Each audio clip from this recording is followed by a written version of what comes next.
करने से लोकसभा का रोकना चाहती है, इसलिए ये कार्रवाई हो रही है। ईडी कहाँ कार्रवाई करती है? जहाँ कहीं न कहीं घोटाला होता है, भ्रष्टाचार होता है, अनियमितता होती है, तो जो करेगा उसके पास तो ईडी जाएगा ही। ईडी कानून के हिसाब से काम करती है, तो क्या भ्रष्टाचार करने वाले, घोटाला करने वालों को कानून छूट दे दे? लालू और तेजस्वी को भी ईडी का समन है, लेकिन इन लोग कह रहे हैं कि हमारी सरकार को भी ईडी जो है स्थिर करना चाहती है और इस तरह से हम लोगों पे कार्रवाई हो रहा है। आप पूरा उजागर हो चुका है लालू जी का और तेजस्वी जी का घोटाला, भ्रष्टाचार, पैसे लेकर नौकरी देना, इस प्रकार के जो घोटाले हुए हैं, तो वहाँ तो कानून का हाथ पहुँचेगा।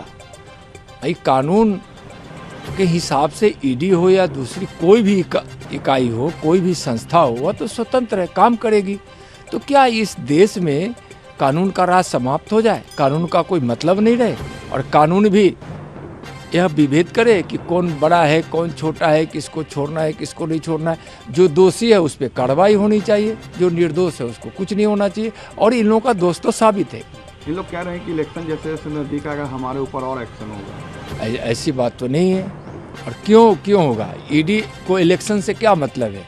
इलेक्शन हो, ना इलेक्शन हो, ईडी हो, सीबीआई हो या कोई भी संस्था हो, तो उसको इलेक्शन से क्या मतलब है और सरकार से क्या मतलब है? जो भ्रष्टाचार करेगा, जो गलत करेगा, जो अपराध करेगा, उसके पास कानून पहुंचेगी।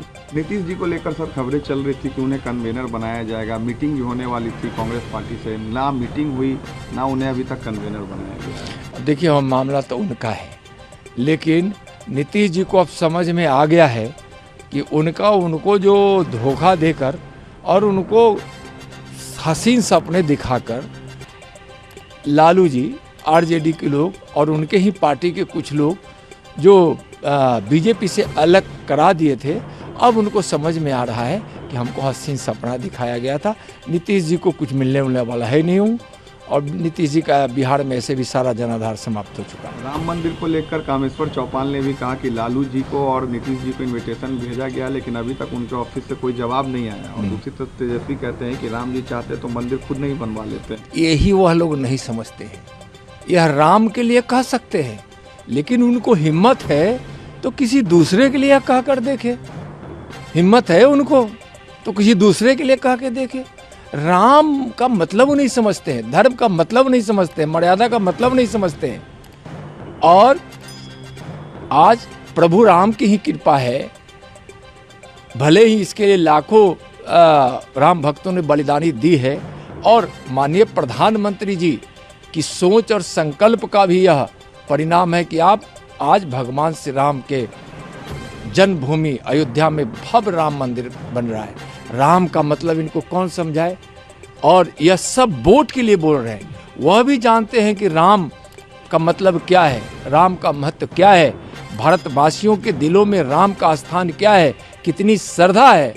लेकिन वोट के लिए ये लोग कुछ भी कर सकते हैं। जिस तरह से आज़ादी के एक दिन पहले इस देश को तुष्टीकरण ने तोड़ दिया और कुर्सी की लालच ने तोड़ दिया, और आज़ादी मिलने से एक दिन पहले पाकिस्तान एक देश बन गया, भारत को एक दिन बाद 1947 के 15 अगस्त को मिला।